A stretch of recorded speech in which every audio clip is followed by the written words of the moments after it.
আমি গতবার ফ্যাশন শোতে আমি শো স্টপার ছিলাম, আপনারা জানেন, এবং ফ্যাশন ডিরেক্টরও আমি ছিলাম। আমার একেবারে নতুন ছেলে মেয়ে নিয়ে আমি করিয়েছিলাম। সেখানে আমি শো স্টপার হয়ে একটা চমক দেখিয়েছি, লুই ভিটনকে রিক্রিয়েট করেছি। লুই ভিটন একটা ওয়ার্ল্ড ওয়াইজ একটা ব্র্যান্ড এবং অনেক এক্সপেন্সিভ একটা ব্র্যান্ড। সো লুই ভিটনের ওই ব্যাগটা ছিল একটু বড়, যেটা আমি ক্যারি করেছিলাম।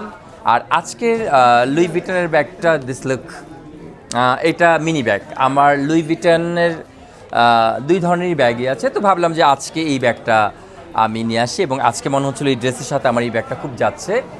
আর লুই ভিটনের কথা কি বলবো, যে আপনারা সবাই জানেন যে আমি কিন্তু এটা বাংলাদেশেই উন্মোচন করে ফেলেছি। ওয়ার্ল্ড কাপ যেটা ছিল, যেটা লুই ভিটনের ব্যাগ দিয়ে উন্মোচন হয়েছে, তো কাকতালীভাবে আমার সাথে মিলে যায়।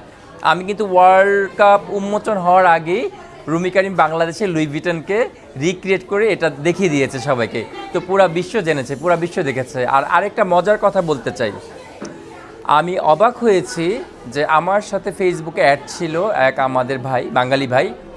সে লন্ডনে থাকে এবং সে লুই ভিটন শোরুমে জব করে। তো সে আমাকে নক দিয়েছিল এই লুই ভিটন রিক্রিয়েটটা দেখে। সে বলল এই বাংলাদেশে এটা কিভাবে সম্ভব। তো তখন তাকে আমি বলেছি আমার মতো করে যে আমি কিভাবে ক্রিয়েটিভ করেছি। তো তারপরে সে বলল তার যেই শোরুমের যে ম্যানেজার থাকে, দায়িত্বে থাকে, তো সেই ম্যানেজারকে দেখিয়েছে। তো দেখানোর পর সেই ম্যানেজার অবাক হয়েছে যে এটা কোন দেশ, বাংলাদেশ তো চেনে না সে, স্বাভাবিক। বাংলাদেশ বলতে বিসাইড ইন্ডিয়া, ইন্ডিয়ার পাশের দেশ। তো সে অবাক হয়েছে যে বাংলাদেশের মধ্যে লুই ভিটনকে রিক্রিয়েট করেছে, এবং সে কংগ্রাচুলেশন, এবং সে অনেক অনেক সারপ্রাইজ হয়েছে আমার এই ব্যাপারটা।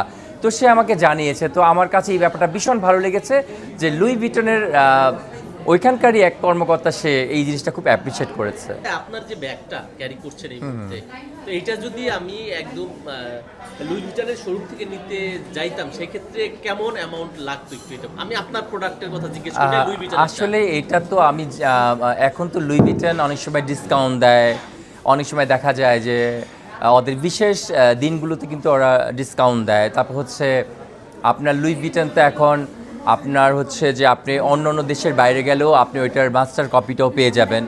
সো আসলে আমরা তো আসলে কি বলবো, আমরা তো আর অত মানে এক্সপেন্সিভ অত টাকা খরচ করে কখনোই নিব না, বিশেষ করে আমি ডিজাইনার। সো আমি ওই জিনিসটাকেই তুলে ধরেছি কমের মধ্যে, যেন জিনিসটা একেবারে ওরকম মনে হয়, এটা আমি পেরেছি। ব্যাগের দাম আনুমানিক কেমন হতে পারে লুই ভিটনের ব্যাগ, সেটা জানতে চেয়েছি। এটা আপনারা গুগলে সার্চ করে দেখবেন। আজকে এই ব্যাগটা আজকে আপনারা সবাই এই শর্ট স্ক্রিন মেরে নেন, তারপর আপনারা গুগলে যাবেন, এটার দামটা বের হয়ে আসবে। আনুমানিক কেমন হতে পারে? আমি এটা বলতে পারি না।